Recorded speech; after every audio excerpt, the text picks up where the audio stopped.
Student, आज हम बात करेंगे अबाउट स्ट्रक्चर ऑफ न्यूक्लियस। ये क्लास नाइन्थ के लेवल पे चैप्टर 4 है जो आपका। तो स्टार्ट करते हैं स्ट्रक्चर ऑफ न्यूक्लियस। इसके स्ट्रक्चर में सबसे पहले हम बात करें तो न्यूक्लियर इन्वेलप है। इसको हम किस तरह से डिफ़ाइन करते हैं कि जो न्यूक्लियस है ये डबल मेम्ब्रेन से बाउंडेड हुआ होता है, कवर्ड हुआ होता है, जिसको हम उस मेम्ब्रेन को हम कहते हैं न्यूक्लियर इन्वेलप। अब जो न्यूक्लियर इन्वेलप है इसके अंदर बहुत सारे स्मॉल पोर्स होते हैं कि जो मेम्ब्रेन को एनेबल करते हैं, वो इसको इस काबिल बनाते हैं कि वो सेमी परमिएबल के तौर पे वो मेम्ब्रेन जो है वो काम कर रही होती है। सेमी परमिएबल का मतलब ये है कि कुछ पार्टिकल्स को वो गुजरने देती है और कुछ को रोक लेती है। मींस कि ये जो न्यूक्लियस है उसकी कंपोजिशन को मेंटेन रखता है।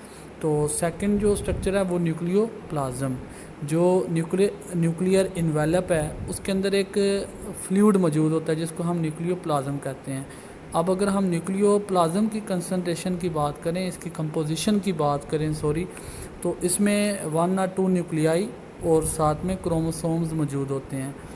थर्ड पे हम बात करें तो न्यूक्लियोलस, ये एक डार्क स्पॉट होता है और ये वो साइट है कि जहाँ पे राइबोसोमल आरएनए बनते हैं। राइबोसोमल जो आरएनए होते हैं इनका काम ये होता है कि ये प्रोटीन की सिंथेसिस में हेल्प करते हैं। राइबोसोम्स का एक इम्पोर्टेंट पार्ट है ये, और ये इनका बेसिक काम क्या होता है कि ये प्रोटीन की सिंथेसिस में इम्पोर्टेंट अपना रोल प्ले करते हैं। और लास्ट पे है क्रोमोसोम्स एंड क्रोमैटिन। ये जो क्रोमोसोम्स हैं ये विजिबल होते हैं जस्ट ड्यूरिंग सेल डिवीज़न, कि जब सेल डिवीज़न का अमल स्टार्ट होता है, मींस के आगे जाके आप पढ़ेंगे 5वें चैप्टर में मियासिस में, तो उसी वक्त जो है वो सेल डिवीज़न स्टार्ट होती है। तो जो क्रोमोसोम्स हैं ये जस्ट उस वक्त विजिबल होते हैं, और ड्यूरिंग इंटरफेज़ जो इनका नॉन डिवाइडिंग फेज़ है उसमें ये जो है वो विजिबल नहीं होते। और ये बेसिकली जब विजिबल नहीं होते, जब ये इंटरफेज़ में पड़े होते हैं, जब ये नॉन डिवाइडिंग फेज़ में पड़े होते हैं, तो ये जस्ट एक फाइन थ्रेड लाइक स्ट्रक्चर्स होते हैं, यानी दागा नुमा साख्तें सी मौजूद होती हैं बस।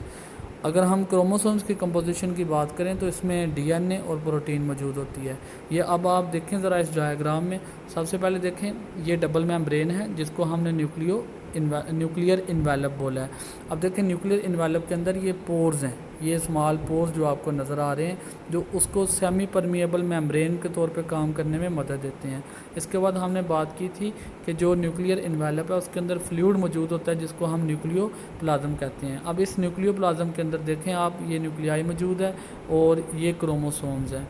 उसके बाद हमने बात की थी न्यूक्लियोलस की, कि ये एक डार्क स्पॉट है। देखें एक सॉलिड ये स्पॉट हमें नज़र आ रहा है कि जिसका काम जो है वो राइबोसोमल आरएनए की फॉर्मेशन करना है, जो आगे से फिर राइबोसोम्स में असेंबल्ड होके, और राइबोसोम्स का इम्पोर्टेंट पार्ट है जो आगे प्रोटीन की सिंथेसिस करवा रहे होते हैं।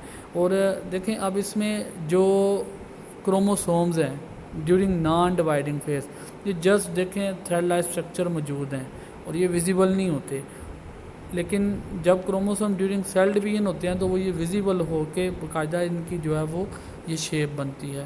तो ये था स्टूडेंट आपका टॉपिक स्ट्रक्चर ऑफ न्यूक्लियस। इसमें सबसे पहले न्यूक्लियर इन्वेलप, उसके अंदर पोर्स हैं, न्यूक्लियर पोर्स, फिर न्यूक्लियोप्लाज्म, फिर न्यूक्लियोलस, फिर एंड पे जो है वो क्रोमोसोम्स एंड क्रोमैटिन।